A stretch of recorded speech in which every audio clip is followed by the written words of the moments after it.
ನಾಳೆ ನಡೆಯುವಂತಹ ಶ್ರೀ ವೀರಭದ್ರೇಶ್ವರ ಸ್ವಾಮಿಯ ರಥೋತ್ಸವ 11 ಫೆಬ್ರವರಿ 2025.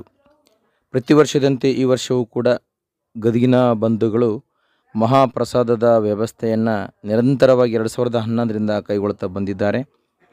ತನು ಮನ ಧನದ ಭಕ್ತಿ ಸೇವೆಯನ್ನು ಸಲ್ಲಿಸುತ್ತಾ ಶ್ರೀ ವೀರಭದ್ರೇಶ್ವರ ಸ್ವಾಮಿ ಕೃಪಾ ಕಟಾಕ್ಷಗೆ ಪಾತ್ರರಾಗಿ ನಿರಂತರ ಪ್ರಸಾದ ಸೇವೆಯನ್ನು ಕೈಗೊಳ್ಳುತ್ತಾ ಬಂದಿರುವ ಗದಗಿನ ಬಂಧುಗಳು ನಾಳೆ ನಡೆಯುವಂಥ ರಥೋತ್ಸವದ ದಿನ ಮುಂಜಾನೆ 10:30ರಿಂದ ಸಂಜೆಯವರೆಗೂ ಕೂಡ ನಿರಂತರವಾಗಿ ಪ್ರಸಾದದ ಸೇವೆ ಇರುತ್ತದೆ.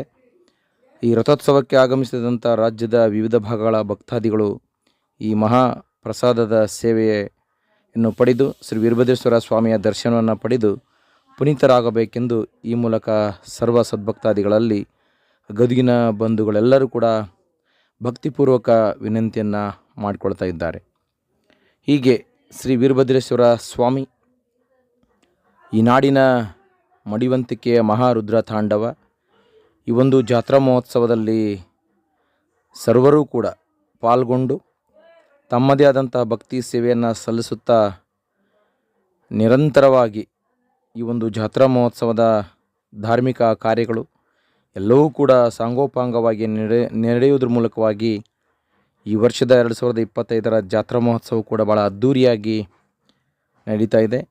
ಈ ಒಂದು ಮಹಾಪ್ರಸಾದ ಸೇವೆಯನ್ನು ಕೈಗೊಂಡಿರುವಂತಹ ಗದಗಿನ ಬಂಧುಗಳಿಗೆ ಶ್ರೀ ವೀರಭದ್ರೇಶ್ವರ ಸ್ವಾಮಿ ಒಳಿತನ್ನು ಮಾಡುತ್ತಾ ಹೀಗೆ ನಿರಂತರವಾಗಿ ಈ ಒಂದು ಪ್ರಸಾದ ಸೇವೆಯನ್ನು ನೀಡುವಂಥ ಶಕ್ತಿಯನ್ನು ನೀಡಲಿ ಅಂತ ಭಕ್ತಿಪೂರ್ವಕವಾಗಿ ಶ್ರೀ ವೀರಭದ್ರೇಶ್ವರ ಸ್ವಾಮಿಯಲ್ಲಿ ಎಲ್ಲರೂ ಬೇಡ್ಕೊಳ್ಳೋಣ.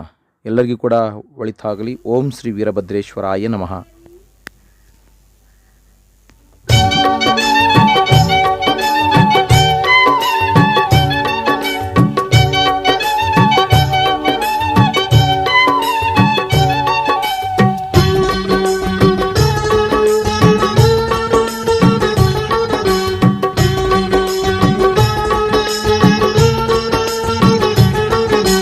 ಮಸಲ್ವಾಡ ಕ್ಷೇತ್ರಕ್ಕೆ ಬನ್ನಿ, ಮಹಾರುದ್ರಗೆ ಜಯ ಜಯವೆನ್ನಿ.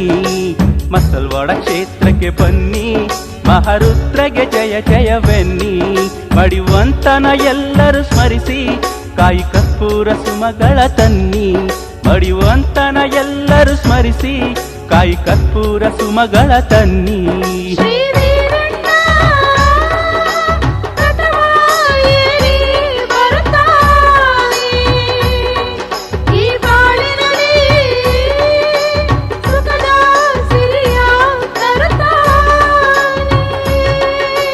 ಮಸಲ್ವಾಡ ಕ್ಷೇತ್ರಕ್ಕೆ ಬನ್ನಿ, ಮಹಾರುದ್ರಗೆ ಜಯ ಜಯ